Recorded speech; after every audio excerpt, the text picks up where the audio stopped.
Welcome to BC study circle Sangareddy. This is Mallesh.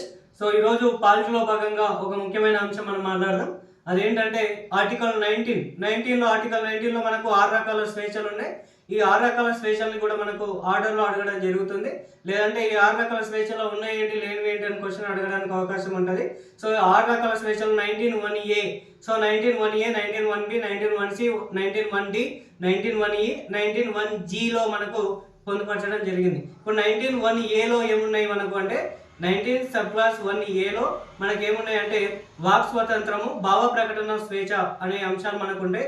19(1)(b)లో మనకు ఏముంటాయి అంటే శాంతియుతంగా ఆయుధాలు లేకుండా సమావేశమయ్యే స్వేచ్ఛ అనేది మనకు ఉంటుంది.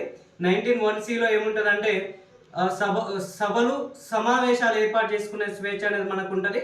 సో 19(1)(d)లో ఏంటంటే దేశంలో ఎక్కడైనా సంచారం చేసే స్వేచ్ఛ మనకు ఉంటుంది.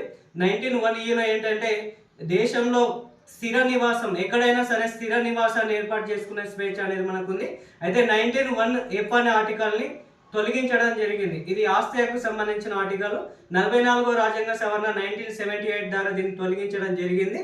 సో మరి 19(1)(g) ఏంటి మనకు అంటే సో భారతదేశంలో ఎక్కడైనా ఇష్టమైన వృత్తిని చేపట్టే స్వేచ్ఛ అనేది మనకి ఇవ్వడం జరిగింది.